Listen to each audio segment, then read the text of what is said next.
Premier League 2022 Season 1 बे हाबाफारियाव दिनैनि सेमिफाइनाल बे हाबाफारियाव नुजाफैनो हानाय मानगोनां बिटिसिनि डेपुटि चिफ सार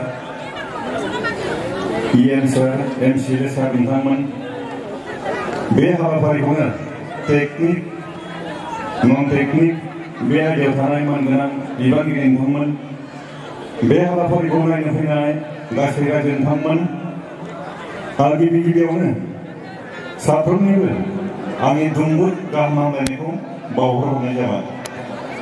थारैनो दिनै नैबे हाबाफारियाव नुजाफैनो मोननानै जोबोद गोजोननाय मोनदों आरो आं दिनै बुंगोन बिटिआरनि गोबां हाबाफारिनि गेजेराव नैबे ISPL हाबाफारिया जोंनि बिटिसि गभर्नमेन्टनि बिटिआर गभर्नमेन्टनि जोबोद बाख्नायथाव खामानि जादों।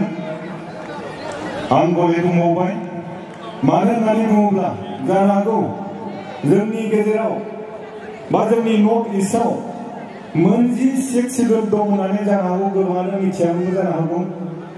दिनै जोङो मिथिबाय नर्थ इस्टआव मोनजि सिक्स सिडुल दङ। दा मोनजि सिक्स सिडुलनि गेजेराव मोनफ्रोमबो सिक्स सिडुलनि कालचार मरेल हिउमेनिटी बे एक्सचेन्ज खालामनाय हाबाफारिखौ जोङो दिनै नैबे प्लेटफर्मा जोंनो होदों। बिनि थाखायनो जानो हागौ जोंनि गेजेराव बिसोरनि एक्सचेन्ज खालामनाया जोंखौ जौगालांनायाव जोबोद थुलुंगा होगोन। लोगोसेनो जोंनि गेजेराव थाखुमानानै थानाय जि टेलेन्ट बे टेलेन्टखौ जोङो फकासाव लाबोनो हागोन आरो गावनि जिउ दानायाव जोङो बेखौ बाहायनो हागोन। जियानो जा गोबां बुङा जायखिजाया मोजां मोननायखौ फोरमायनाय जाबाय। दा